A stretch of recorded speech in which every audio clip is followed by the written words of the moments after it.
Uma vez perguntaram para Einstein se ele acreditava em Deus. Ele respondeu que sim. Ele respondeu que acreditava no Deus de Spinoza. Eu fui ler sobre Spinoza, estudar, e tudo aquilo que eu li me agradou. E tudo aquilo que eu li me fortificou na minha posição de não acreditar em Deus. De fato, eu não acredito. Eu sou agnóstico. Agnóstico é uma forma de dizer ateu de uma forma mais palatável, mais aceitável, até porque muita gente não sabe o que é agnóstico. É uma espécie, pensa que é uma espécie de doença, que é algo assim, diabético. E não sabe, então não cai tão mal. De repente é uma seita, de repente é uma espécie de igreja quadrangular, e aí fica tudo bem, as pessoas às vezes nem têm alguma vergonha de dizer, mas agnóstico é devoto de quem? Então não pega tão mal. E eu sei que pega mal hoje, nesse século XXI, meio complicado, meio teocrático, meio preconceituoso com quem não acredita, é muito mais popular você dizer que crê, mesmo que não creia. E muita gente age assim, se diz muito devoto e de fato não é nem um pouco devoto. Eu já fui devoto. Eu fui durante 20 anos de igreja mesmo, de missa diária, de participar dos sacramentos, de confissão mensal, de rezar o terço, de grupo religioso, coordenador de grupo religioso. E fui de forma muito sincera e não deixei de ser por nenhuma decepção com a igreja, até porque eu estava, de certa forma, preparado para que elas existissem, para que os cristãos fossem incoerentes. Eu tinha um mantra muito bem preparado e que eu repetia, que a igreja é santa, mas não obrigatoriamente todos os seus participantes são. Então, nada me assustava muito. E não deixei de ser cristão porque me decepcionei, me desiludi com a igreja. Muita gente me pergunta se foi uma espécie de desilusão, se eu ouvi alguma coisa espantosa. Nada me espantou. Me espantou, na verdade, o cristianismo dos cristãos. Vários cristãos são cristãos. Parece meio ridículo dizer isso, mas não é tão normal que cristãos que se dizem cristãos sejam de fato cristãos. Muitos não são, a grande maioria não é. Então, é algo espantoso que eu diga isso, mas tem certa coerência. Eu deixei de ser cristão, de ter qualquer fé, porque as minhas leituras me proporcionaram uma visão e essa visão não contemplava coerência entre a proposta de qualquer transcendental, de qualquer metafísica, de qualquer sobrenatural, com a minha forma de ver o mundo. Isso não me faz melhor, nem mais inteligente do que ninguém. Tem muita gente muito boa, muito decente, muito inteligente que crê. E isso normal. Alguns creem, alguns não creem, alguns gostam de futebol, outros gostam de voleibol, alguns não gostam de nada. E não teve mais, para a minha visão de mundo, sentido. Isso é bem natural que um cristão qualquer, de plantão, porque existem muitos fiscais da fé alheia, que se incomodam quando eu digo isso e dizem, mas se o avião estivesse caindo? Esse velho argumento. Eu, como estive do lado de lá há muito tempo, eu sei todas essas artimanhas e estou preparado para todos esses argumentos. E geralmente eu digo, bom, se o avião estiver caindo, não vai dar para eu apelar para Newton, para Marx, para Freud, para Jung, para Darwin. São Darwin, por favor, me ajude. Não dá. Então é muito natural pelos nossos costumes, pela nossa cultura, que a gente se apegue por um arrobo emocional. Mas está explicado, não é racional, é irracional. Então, se é irracional, eu não posso, pelas minhas convicções, eu não posso ceder a arrobos emocionais como pautas, como doutrinas da minha vida. São irracionais, não faz sentido para mim. Se faz sentido para alguém, maravilha, fique à vontade. Não gosto muito que queiram me convencer do contrário, porque eu não distribuo panfletos de ateísmo para ninguém. Se alguém quiser ser ateu, maravilha. Se não quiser ser, maravilha também. Eu me lembro uma vez que meu filho me perguntou, meu filho tinha aí por volta de uns 10 anos, e disse, pai, e Deus? Você acredita? Eu perguntei da última nota de matemática para desconversar. Porque eu não quero influenciar ninguém, mesmo. Meu filho pegou e disse, pai, sério? Eu disse, filho, pai não acredita. Então quer dizer que não existe, pai? Disse, não, quer dizer apenas que eu não acredito. Você tem todo o direito de acreditar. Pelo que eu entendi, ele não ficou satisfeito com isso e hoje ele tem algumas convicções muito parecidas com as minhas, mas eu faço o possível para não ser uma influência, e eu não vou dizer negativa ou positiva, para não ser uma influência neste campo. Eu acho que ele precisa amadurecer, enxergar, fazer as leituras dele, leituras de mundo, para que ele possa elaborar isso, mas não será por herança minha. Será pelas definições dele mesmo. E eu até acredito que qualquer empreendimento, qualquer empresa no sentido, qualquer iniciativa de um adulto de querer convencer o seu filho, doutrinar o seu filho em alguma religião, isso de fato poderia ser encarado como abuso. Por que é? Porque é uma criança muito pequena e ela não tem senso, não tem senso crítico nem analítico, ela engole as coisas como uma esponja muito facilmente e eu posso muito bem interferir de forma grave na construção do caráter desse sujeito, desta criança, repassando, influenciando-a com a minha religião. Eu prefiro influenciá-la com meus valores e com educação, com cultura, muita cultura. Cultura, muitas vezes, é antídoto para certas crendices, para certas superstições. Faz bem cultura e educação.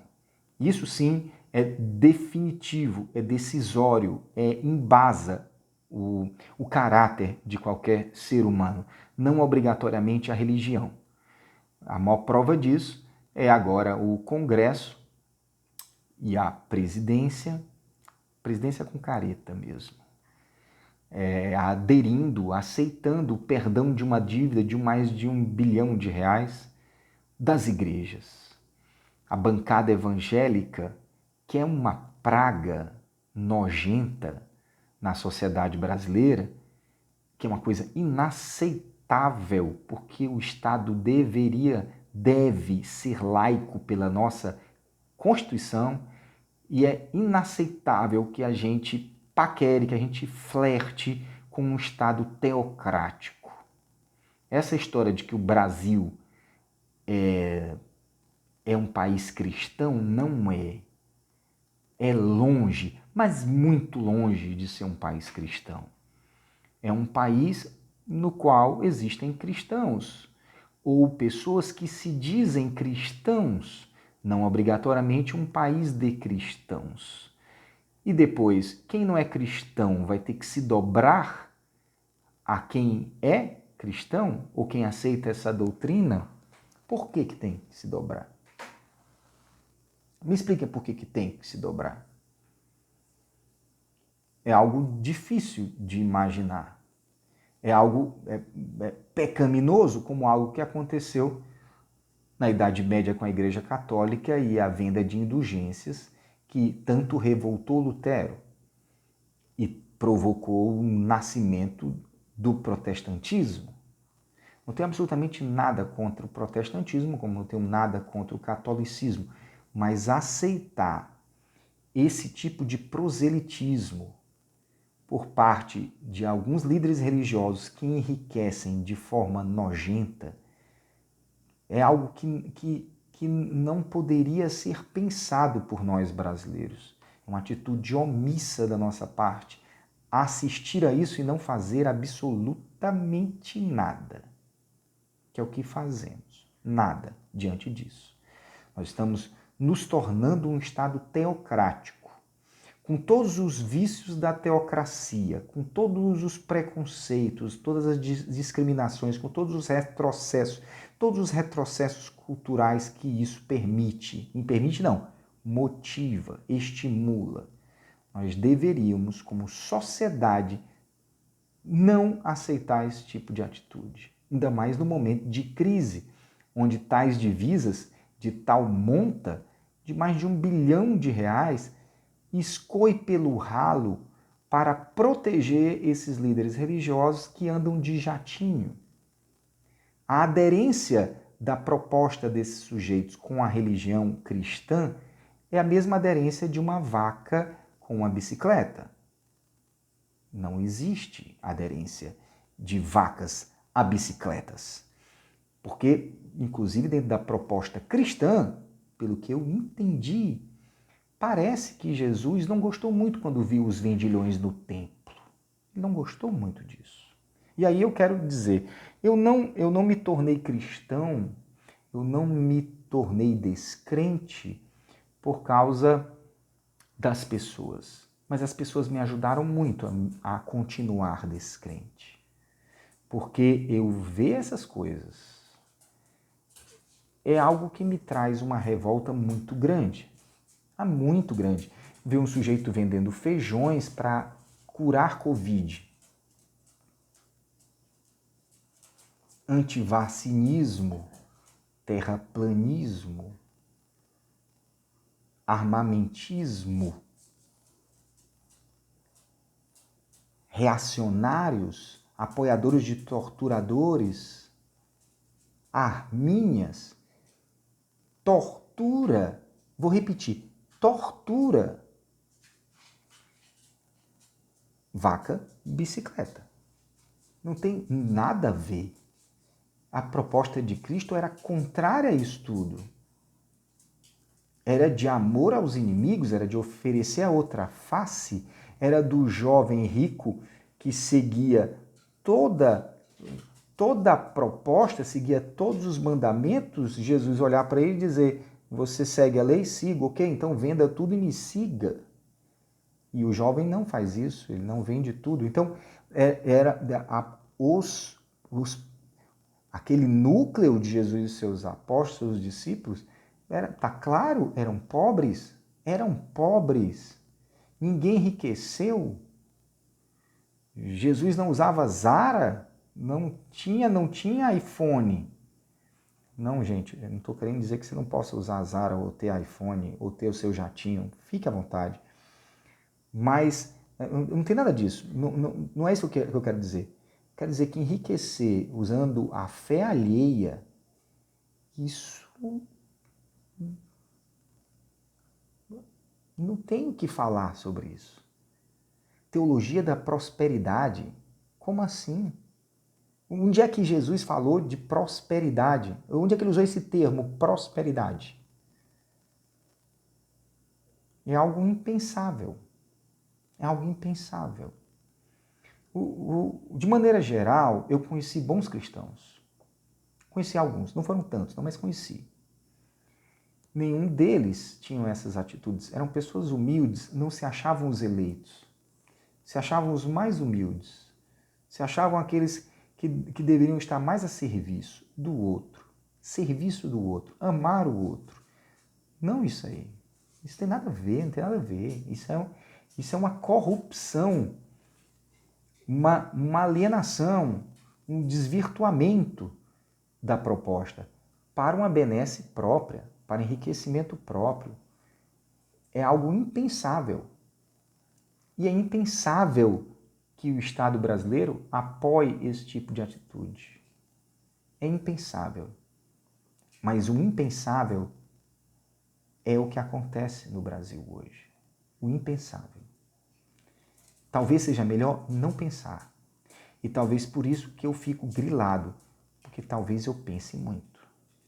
E porque eu penso muito, me traz certa crise observar essas coisas e não fazer nada. Então eu venho e falo pro meu celular, para ninguém escutar, para ninguém estar nem aí, para as coisas continuarem do mesmo jeito.